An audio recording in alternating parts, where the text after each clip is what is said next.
With that, we also want to acknowledge Harlem Tavern for hosting us here today. It's truly a pleasure. And I have to say, as someone who grew up not too far from here, it's lovely to be back at Harlem Tavern. I used to come here to watch soccer sometimes. Now it's great to actually be here to talk about it with all of you. And, you know, as I've gone through everyone that we're acknowledging, I just want to take an extra moment about Tim Weah, who's here with us, who is someone who cares deeply about making the World Cup more affordable, and someone who has given a platform to what so many have been talking and thinking about across the city and across this country. And I want you to know that everybody here in this city is going to be cheering for you in this tournament. We are so excited, truly. Now, when talking about a World Cup that's only 21 days away, it feels only right that we stand here today in Little Senegal. And we know that if any of the teams are coming to this World Cup with a point to prove from the African continent, we know that the Lions of Teranga are right there up there. And I've been told this many times, I have no idea what it means, but Senegal rek. I pray that is appropriate to have said in this setting. Now, I want to recognize all the fans of the West African nations who have qualified. I want to give it up for Côte d'Ivoire, who have qualified for this, for Ghana, for Senegal, last but not least, for Cape Verde. This will be the first World Cup that the Blue Sharks compete in, one of the smallest and least populated nations to qualify for the tournament. And as I think about the journey ahead for Cape Verde, the magic that every New Yorker with Cape Verdean roots will feel, I cannot help but think back to memories of the 2002 World Cup in South Korea, where Senegal were participating in their first tournament. And I was 10 years old at the time, and I remember it as the first time that my father let me be late to school. Because we know that on-time attendance did not stand a chance against Pan-Africanism. And when I remember that tournament, what comes to mind to me is not Brazil lifting the trophy or Ronaldo's incredible haircut as he did so. It was the goal that Papa Bouba Diop scored against France in that opening game. It was Fabien Barthez scrambling to try and keep the ball out but not being able to. And above all, it was the deafening roar that came from the Seoul World Cup Stadium. That stadium was full of fans. Fans who had saved up to travel from Senegal and from France to support their teams. Working class fans from Seoul who could afford to buy a ticket to the match. The cost of a Category 3 ticket to that match was 150,000 won, or about $120. Not cheap, but within reach for a special occasion. And yet, as we prepare to host the World Cup right outside of New York City, we know that ticket prices for this tournament have soared into the thousands of dollars. There are countless New Yorkers desperate to attend a World Cup match, but who simply cannot afford to go.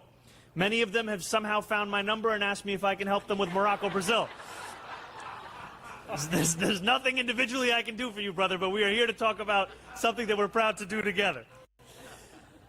Because last year, I said that we would change that.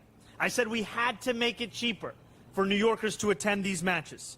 And today, I am so proud to stand here alongside so many leaders in our city and in our region to make it clear that we are doing exactly that. We are making sure that working people will not be priced out of the game that they helped to create. And that is why we stand together today to say that we have partnered with the New York-New Jersey Host Committee to secure 1,000 affordable tickets for New Yorkers to the World Cup.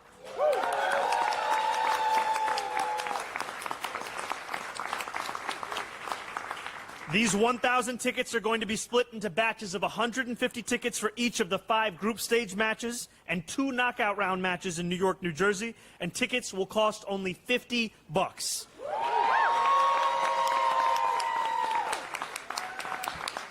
To put that into perspective, that is 5 lattes in New York City. And since it is not just ticket costs that make this tournament unaffordable, but the cost of travel as well, we will be providing free round-trip bus transportation to MetLife for those who get a ticket. Now, I want everyone to understand, your chance on getting these tickets is not impacted at all who you know. We will be distributing these tickets through a lottery that opens this coming Monday, May 25th at 10 a.m. New Yorkers may enter once a day, and we'll cap it at 50,000 entries per day. This will be over the course of a few days. Now, I know that Philly fans may try to crash this lottery and get revenge for the home games that the Knicks won, but New York is actually a sports town, and we are giving our tickets to sports fans. So we will verify eligibility using a variety of methods to make sure that only New Yorkers are purchasing these tickets. We want to open the tournament to working people who couldn't otherwise afford it, not to scalpers. That's why we're making tickets non-transferable, and we'll dispense them directly to winners at the bus boarding location. Brazilian New Yorkers are going to sit next to Moroccan New Yorkers. Ecuadorian fans are going to try and convince their German counterparts that Piero Hincapi can defend Sergei Gnabry. Our city will watch together, celebrate together, shout at referees together, respectfully, and share this tournament together.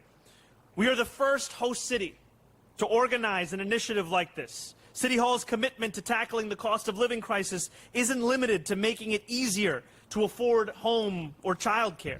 It extends to making it possible for every New Yorker to take part in the things that make us human. Rest, joy, celebrating the French conceding from crosses in the box. On June 16th, we will see Senegal play France yet again, this time just across the Hudson River. This will be the first time two teams have competed since that match in 2002. Somewhere in the world, a 10-year-old will be watching.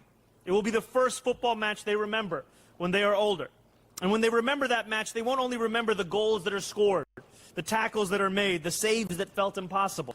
They'll also remember how loud the stadium sounded, how people cheered together, jumped up and down together, shared the beautiful game together. They'll remember a sport that felt like it belonged to everyone and felt like it could also belong to them. That is what we are delivering today, my friends. Thank you so much.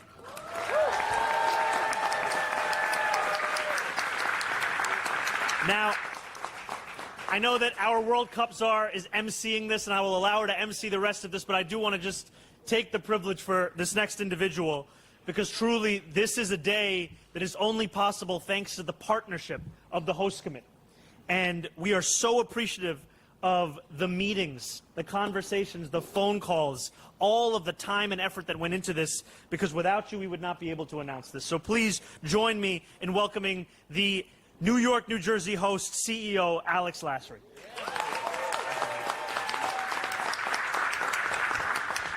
Well, thank you, Mayor.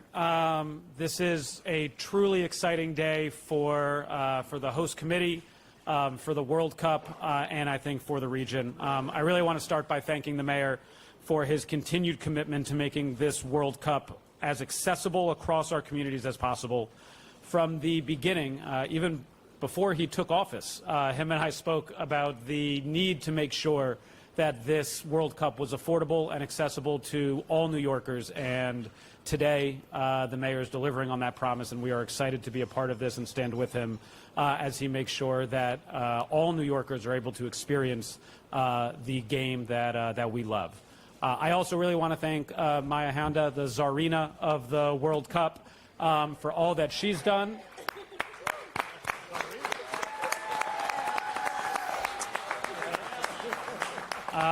This and everything that we're doing wouldn't be possible without her, so I want to thank her and her entire team for everything that they've been able to do.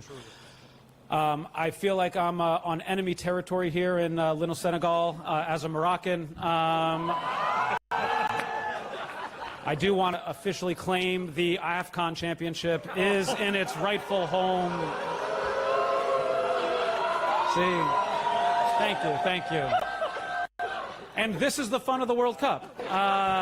This is what it's supposed to be about. It's why we are so excited to make sure that New Yorkers are able to participate in what is going to be an exciting time. In just under 3 weeks, we will be welcoming the world to our shores. We're expecting over 1 million people to come, over $3 billion of economic impact, and we have always strived to make sure that the experience all across the region, whether it's inside the stadium or outside, was going to be fun, affordable, and accessible. And today, being able to announce the fact that we'll be able to provide 1,000 New Yorkers the chance to go to these games in an affordable and accessible way is very exciting and something that We cannot wait to see the winners of this and to be able to participate in this.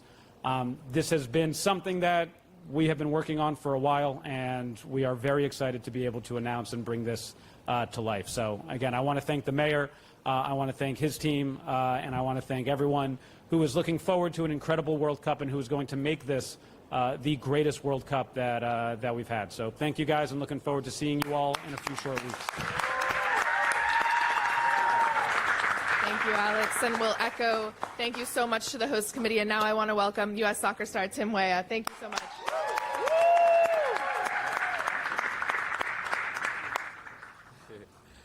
No, I just want to thank God first. I think this opportunity is really healthy for the community and for New York in its whole. I think as athletes, it's important to have a voice because we are the pillars of this community. We're the leaders of the next generation. And, you know, I think, you know, as a kid, it was always a dream to be up here and to be in stadiums playing. And if I can, you know, help the next kid get to that stage, I think it's a wonderful feeling. And the mayor has done an amazing job with making these tickets accessible to New Yorkers. And, you know, my job is to bring joy and to put smiles on faces. So I'm going to do exactly that while standing by his side and making sure that, you know, we can make it easier on anyone. So I'm really happy to be here, and thank you to you all for coming out.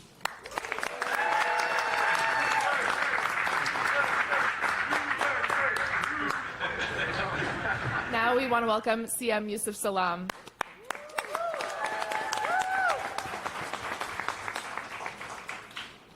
You know, may the peace, mercy, and blessings from the owner of all peace, mercy, and blessings be upon each and every one of you and your families. I was standing here, and it really was a moment for me because as a child, of course, everybody wanted to be Pele. And back then, I used to write hip-hop songs about kicking my soccer ball all around the USA. And of course, having that joy interrupted by going to prison and being laid dormant for years, decades, in fact. I couldn't help but realize that my son, Yusuf Jr., who does not want to learn how to play soccer officially, but let me tell you, he has a kick that is bananas. He loves soccer. He doesn't want to learn it. It's like in his DNA. And the beautiful thing about welcoming this moment while I'm in office this term, wow, it's a moment. It's a moment that brings cultures together. It's a moment that brings issues together. We know that this is the greatest sport in the world, and therefore this is the greatest stage to be on. And so as a councilman for this very district, representing Little Senegal, but not just Senegal, we are really the melting pot of a lot of Africans in our community that have oftentimes gone unseen. And let me tell you, they are excited. They've been calling our office. They want to participate in watch parties, all of that good stuff. And I believe that this is the moment to make sure that everybody is included, that everybody is lifted up. And I'm just honored to really be here to say a few words. So thank you, and may the peace, mercy, and blessings from the owner of all peace, mercy, and blessings be upon you and your families. Thank you. Thank you so much. And now, representing the Rosedale Rockets, we want to welcome Councilmember Brooks Powers. And good morning, everyone. It is such a pleasure to be here standing alongside Mayor Mamdani, as well as our Zarina. I think we've coined her now, Maya. I love the term. As the young kids say, clock it. That's what they do these days. But it is truly a full circle moment here to be a part of this announcement where in New York City, where we see the rising cost of living has continued to push out many families from the city of New York, we now have a mayor that has centered that conversation unapologetically. And from every corner and every conversation, it is front and center, including ensuring that New Yorkers can enjoy sports, right? We want to make sure that when we host these major sports events, that New Yorkers can be able to take full participation as well. And we know that soccer and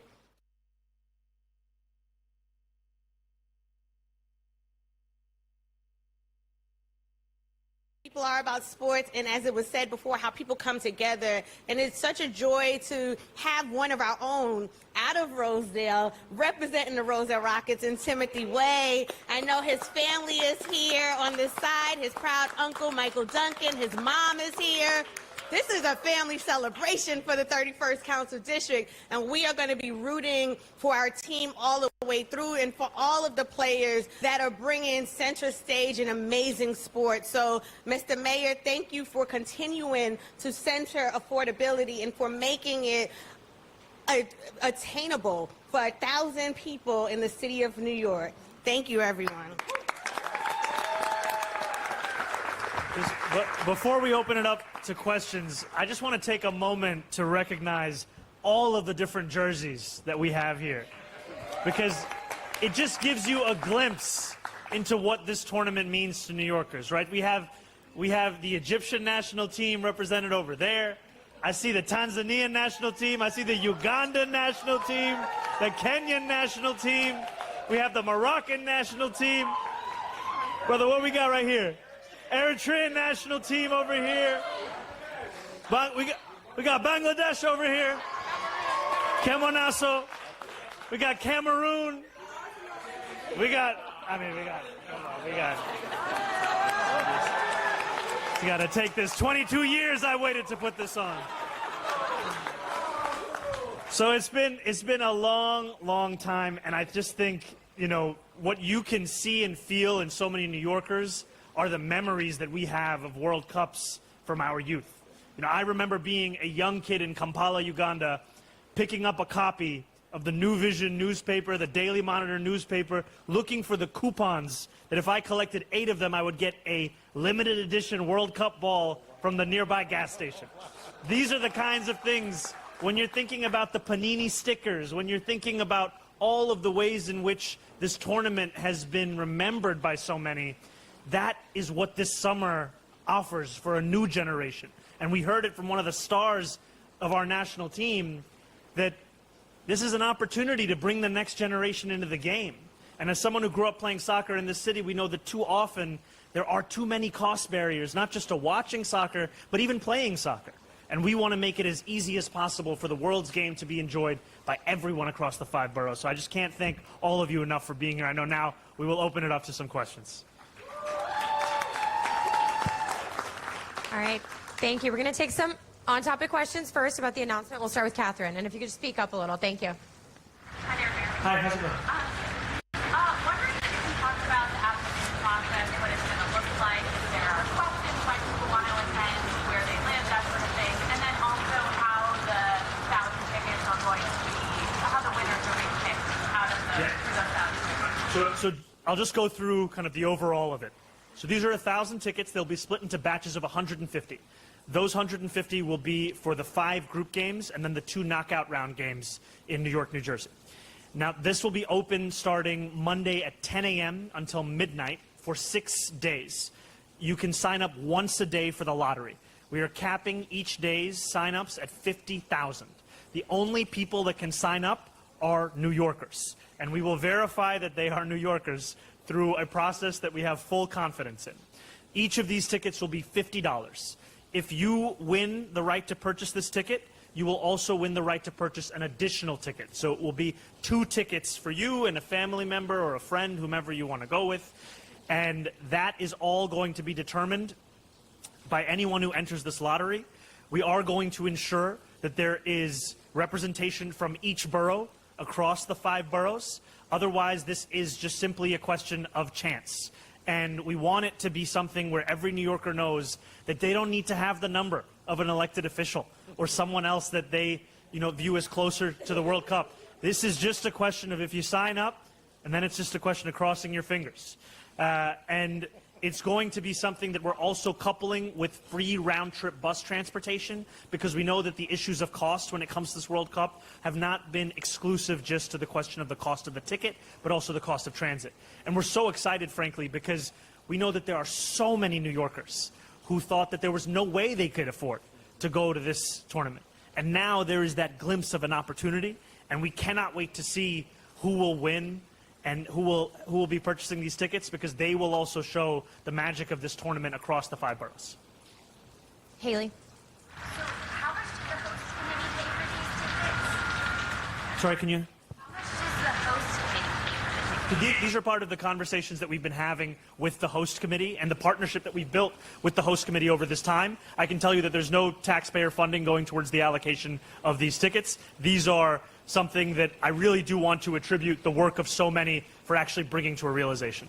Caller, thank you for that. This is something that is part of those conversations, not any taxpayer funding. Have you spoken to anyone Arsenal first in the last couple of days? I know you speak about Arsenal about this. And then also, can you expand a little bit more on the eligibility checks that you're doing? Because the previous one was obviously been a problem. It seems like this. I'm not able to verify how you specifically going to do that. So this is going to be a full process that we will be running through. The link of this process, just for New Yorkers, and don't worry, we will distribute this widely for everyone to know, is RegNYCTix, regnyctix.com. And what we are going to see there is just a verification process using standard verification procedures to ensure that someone is in fact a New Yorker. Part of the way in which we can also fight back against ticket scalping is that you can only receive your ticket in person before you board the bus. So these are non-transferable tickets. These are not tickets that can then be bought and then flipped for a different price. I haven't spoken to anyone at Arsenal in the last few days. I can tell you, however, that as an Arsenal fan, I am still struggling to process that this has actually happened. I spent a lot of hours at the end of the workday looking at every video I could find of everyone celebrating outside of Emirates Stadium, seeing Bukayo Saka, Declan Rice, Eberechi Eze, Jurrien Timber outside of Emirates Stadium at 5 a.m. celebrating with fans. So many people across the city were just overjoyed. And we might be all the way here in New York City, but I saw so many Arsenal fans with their jerseys. We didn't exchange any words. We just embraced. And that's the feeling. And I know that's the beauty also of sports. We're also chatting here about the World Cup, tonight's game 2. And we're all saying, let's go Knicks. And I think we got a Knicks jersey in the crowd. Mayor Mamdani, Luis Miguel Echegaray, CBS News New York. I mean, I feel like you rigged it. Knicks, Arsenal, like this is just your moment right now. I had an additional question about the other component is also, this is such an amazing opportunity for New Yorkers everywhere, not just Manhattan, Queens, the Bronx, Staten Island, everywhere. How are you preparing as well for the influx of tourists coming? How can we do better to support small businesses as they get ready for that as well? Absolutely. You know, I think you've said it best, which is that we want this to be a tournament for the entirety of New York City. And so we are doing everything to ensure that when tourists come to this city, we are providing them with a map of the entirety of the way that they could experience the breadth and the beauty of this city. We've put together a cultural passport that is going to be shared with tourists who come here to give them a sense of all of the different places they can go. It's not just Little Senegal, it's also Little Egypt, it's all of the littles, Little IT, it's everywhere across the 5 boroughs. And we also want them to understand that the magic of this tournament is one that we're going to be investing in elsewhere. So you can see our fan fests, they're going to be one in each borough. And I'll tell you, I think it was the 2010 World Cup. I had the privilege of going to South Africa to watch a number of games. But before I went, I was here in New York City. And there was a map that the New York Times put out of different places to go and watch the game if you wanted to watch it at a cafe affiliated with one of the teams playing. The experience, it's just fundamentally different. That's what we want to unlock for so many here. We want this to be, as we heard from Alex, not only an economic opportunity for the region as a whole, but also for those small businesses. So that cultural passport we're incredibly excited about. We're going to be rolling out additional things in the days and weeks to come to keep people going everywhere. Inshallah, brother. Any other questions from the press about today's announcement? Yes, right here. Could you tell us a little bit about the meeting with Gianni Infantino? Did you make this, I know you're trying to make this World Cup accessible for working class New Yorkers. Is this something that came up in the meeting, and did you express the frustrations about the ticket prices, the price on the public transport in New Jersey? Is that something, can you give us any insight on how the conversation might be? I've shared both publicly and privately my belief that the World Cup needs to be something that is affordable for working class New Yorkers and working class people in general. And I appreciate the work of FIFA and the host committee in ensuring that we are able to realize that, not simply in these 1,000 tickets, but frankly also in the fact that we've been able to make these fan fests free. Initially, these were going to be events that would be charged for attendance. We want these to be moments where New Yorkers can experience the thrill of the game. You know, I was just speaking about going to the World Cup in 2010. Some of my favorite memories are not crying when Luis Suarez stopped the goal bounce shot of the Ghanaian national team. Rather, it was when I was playing beach soccer with my friends at the Fan Fest in Durban. It was Winter Stays On. It was listening to Kenan's waving flag mixed with Shakira's Waka Waka. These are all the Fan Fest experiences. So we want to continue to unlock this tournament, and we appreciate any and all partnership to that end. We're going to say thanks to our speakers before we do some off-topic questions. Sounds good. Thank you so much.